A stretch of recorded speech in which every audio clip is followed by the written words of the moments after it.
1 Kings chapter 9. After Solomon had completed building the temple of God and his own palace, all the projects that he had his heart set on doing, God appeared to Solomon again, just as he had appeared to him at Gibeon. And God said to him, I have listened to and received all of your prayers, your ever so passionate prayers.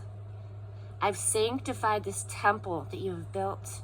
My name is stamped on it forever.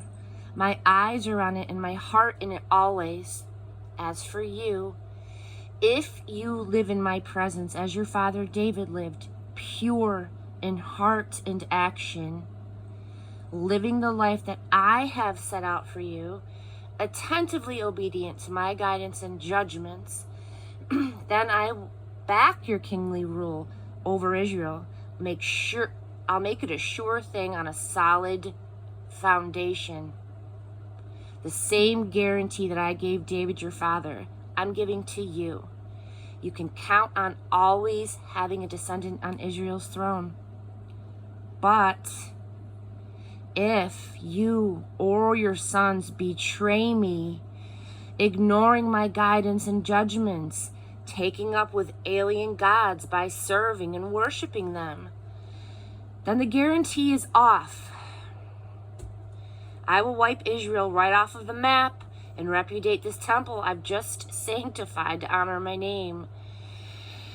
And Israel will become nothing but a bad joke among the peoples of the world.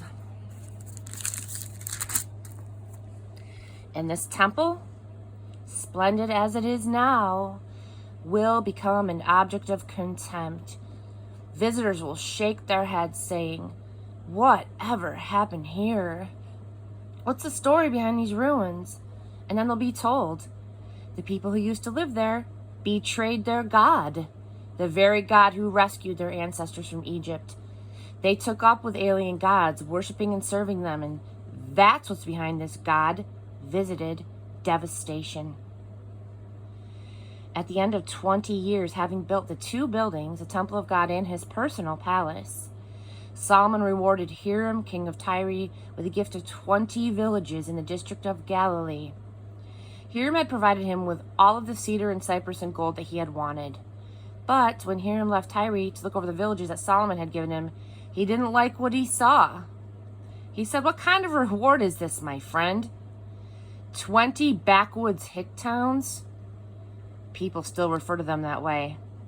This is all that Hiram got from Solomon in exchange for 4.5 tons of gold.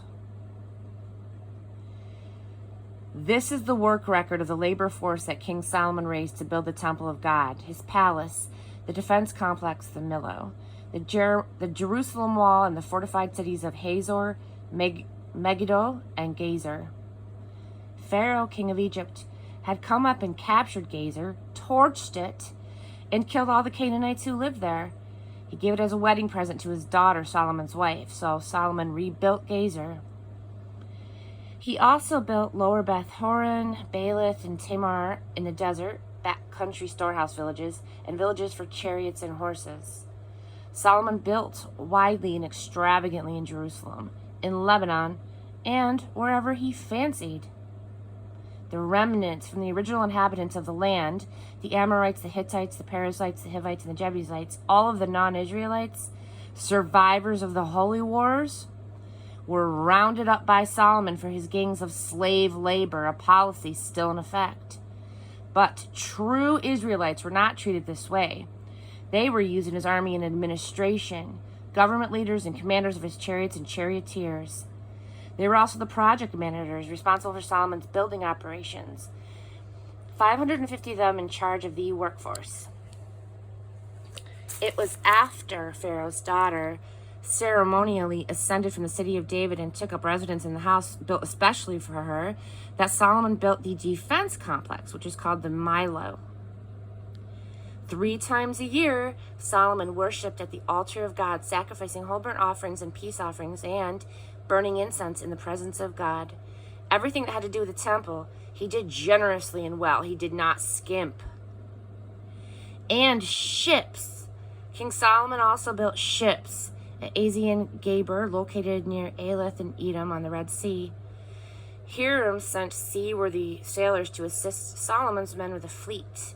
They embarked for Ophir. They brought back 16 tons of gold, and they presented it to King Solomon.